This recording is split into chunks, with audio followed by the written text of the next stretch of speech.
Hey, everybody. Happy Rivalry Week from the podcast. I am Austin Ward, and that, of course, is Zach Boren. It is time for war, and it's time for Buckeye Q to look at the Silver Bullets. Zach, I know how special this week is for you. You produced one of the most iconic photos and sacks in this rivalry's history. What's the energy like for you this week? Man, this is a big week. You look forward to this week every single year. It's like Christmas morning, basically. It's one of those things that you come to Ohio State to play in this game. This is the biggest rivalry in all sports. And a lot of people, in the college football ranks want to talk about, Auburn and Alabama. This isn't even close. There is so much hatred in this game, and this game runs so deep that now, especially in the past couple of years, you've seen that a lot of times it dictates who wins the Big Ten East, who is going on to the college football playoff. The ramifications are just so high in this game that's what makes it that much sweeter. Yeah, it puts goosebumps on. It's to have everything on the line on Saturday is what you want. It's going to be a blast. The atmosphere wasn't quite the same. You made the trip over to Maryland on Saturday. It wasn't the way that I think any of us expected that game to go. Ohio State won 43-30. Defense made some pretty explosive plays and stout plays, also gave up a few. How much stock do we really put in to what happened on Saturday at Maryland, Zach?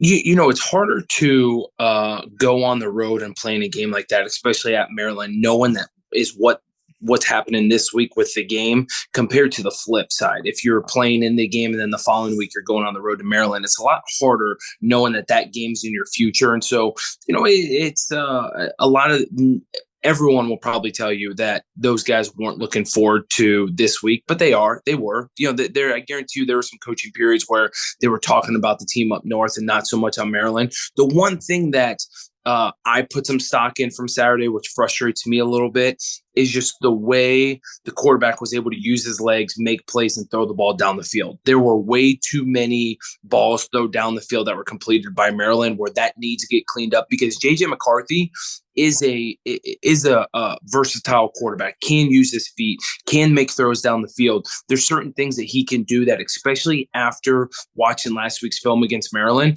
Jim Harbaugh and that Michigan offense or offensive staff is going to draw up some things to get J.J. McCarthy moving, get some balls down the field, do some of those things that Maryland did. Yeah, I think that's why Jack Sawyer was a kind of an easy pick. We haven't spent a lot of time talking about him. The start of the year was a little bit slower than maybe we anticipated. There was so much offseason buzz about the Jack roll, the Leo, the hybrid stuff. I think you're starting to see some of that progress the last couple of weeks. Statistically, obviously, that's showing up. I think the confidence. And then if you're trying to corral J.J. McCarthy, clearly Jack Sawyer is going to be playing a key part of that. Well, 100%. I think Jack Sawyer is going to be in a position this week where you see him on the field a lot more than what you have the past season, right? I think it's one of those things where you're going to see JTT, you're going to see Zach Harrison, you're going to see Jack Sawyer all on the field at the same time to be able to give Michigan different looks. Michigan wants to run the football. Whether Blake Corum's playing or not, they want to run the football. They're going to want to use J.J. McCarthy's legs to add a different dynamic and run that triple option that we saw Maryland do so much on Saturday. In order for Ohio State to get big bodies in the box that are athletic, that are able to run some of these guys down, Jack Sawyer's got to play, and he's got to step up to the plate. And I think Jack's ready for that, and this is his moment to shine. Yep, Jim Knowles had talked last week about wanting Jack Sawyer to play more reckless. Well, let's see exactly what that means as Zach breaks down the film for us, as he does every week on Buckeye Q. Let's roll the tape. All right, Zach, we're doing it a little different. If you have back-to-back great games and we haven't talked about you, we're going to dip into it. So this is Indiana a couple weeks ago. We have some Maryland stuff as well. Big couple weeks for Jack Sawyer. This is maybe a more traditional look and pretty successful at the end. It is. This is very much a traditional look of what Jack Sawyer has been used to playing. I don't think we're going to see this kind of look come this weekend against Michigan. But here you can see what he's able to do with his speed, with his athleticism, obviously showing a speed rush up the field. And so many times, Jack Sawyer, when he's seen success, has been able to beat people off the line with his speed. Here he comes up, he's able to see, hey, I'm too far upfield, able to put his foot in the ground, get back up underneath and make a sack here. And that's just, man, that's athleticism. There's so many guys that would try and spin right there or didn't have the athleticism to put their foot in the ground and change direction quickly. Jack Sawyer is able to do this and make a big time sack. Yes. So the risk there, Zach, if he takes 2 more steps into the backfield, that's the escape hatch. I think that, we've heard Jim Knowles or lots of defensive coordinators talk about. That's good awareness, I guess, for Jack Sawyer, because the penalty or the repercussions is you leave that huge rushing lane there, and J.J. McCarthy could take advantage of that.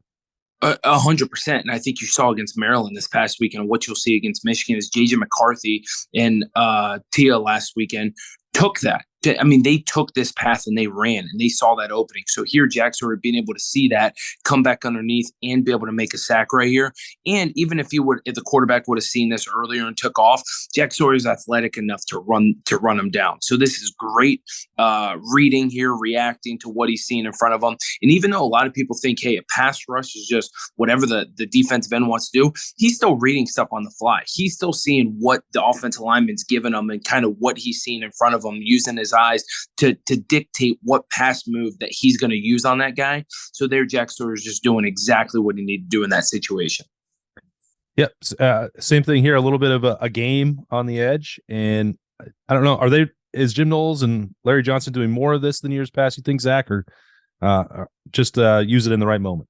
No, they're just using the right moment. This is something that we've seen Ohio State defensive line use a lot under Larry Johnson. And here you're seeing this ran to perfection right here. Defensive tackle takes the B gap, gets upfield, is able to use that contain. Jack Sawyer's coming underneath. This is so hard. It's almost like a pick play that you see out on the outside, right? So many people talk about pick plays with wide receivers. This is the same defensive line running a pick play up front, and Jack Sawyer, just no one can touch him. The offense tackle can't come back underneath. This is perfect. He's probably expecting in this moment for the offensive guard to be there. Instead, it's completely open because the offensive guard's chasing D tackle up the field. Jack Sawyer makes a sack. Great play once again. Yeah, guy, that's some of that speed that we've maybe been waiting for. You don't get a ton of opportunities necessarily as a defensive end to just go straight line at a quarterback like that. Makes it work. This is some of that dirty stuff that's got to be done as well, and maybe not the exact way that Michigan will try to run on Saturday. I guess we'll see, but got to handle those responsibilities as well. 100%. And I think, we put this play on here because this is going to be something that Michigan might be showing on Saturday. They're so big with putting their tight ends in motion and running them across the formation. We used to call it an away, right? So when the tight end or H-back or whatever you call it is going against what the offensive linemen are doing, it's called an away play. And so here you see the tight end coming away. It's kind of a trap block on that end man in the line of scrimmage. Here you see Jack Sawyer close it, use his physicality, and make a big play. You are going to see this Saturday, and this is what Michigan did so much last year against this Ohio State defense, is they were trapping those defensive ends, because we all know the strength of the Ohio State defense for so long on the defensive line has been those defensive ends. And so they're going to try and give those guys different looks. They're going to try and trap them, close them out. Here you see Jack Sawyer closing it down, using his physicality and making the play. Yeah, and it seems like, why would we talk about that? Well, if you hold Michigan to 3 yards of carry, Ohio State's going to have a pretty good chance of winning the game in that regard. So that's a play that doesn't look as flashy on the stat sheet, but is big in terms of managing the chains and trying to get Michigan off the field. For sure. And here you're going to see Michigan start to use this. And the reason why is because J.J. McCarthy is so athletic from the standpoint of they're not a huge triple option team. They've shown kind of some read option. But now after the success that Maryland had this past weekend, you got to think Michigan's going to come out with some triple option plays. And here you see Jack Sawyer uses athleticism, obviously. Man, the quarterback from Maryland was dang good on Saturday. And I think no one knew really how good he was until they saw him on Saturday. But here, look at Jack Sawyer, man, using his athleticism, realizing what's going on, is able to play off it, sees a triple option. Obviously Tommy Eichenberg and those guys are running out to that flat player. That's the passing option. So here Jack's responsible for the quarterback. man, gets him on the ground for technically a sack right here. So this is a great play by Jack, and he's going to have to be big in this role come Saturday. Probably going to need a little better tackling from the corners. That's a different Buckeye Q. Yes. Denzel Burke had a shot there, and if he's got those on Saturday, you can't miss them against J.J. McCarthy. Same deal here. Just going to run downhill, and what can the defensive lineman do? It is, and this is what I love right here is if when the ball is snapped, right, it's at the I think almost like 39-yard line. Jack Sawyer gets such a big push on this guy, and he knows, hey, listen, I've got contained. I got to get to the outside. So it's an outside zone play here. But look at this. Look at how strong he is and pushes the offensive lineman back.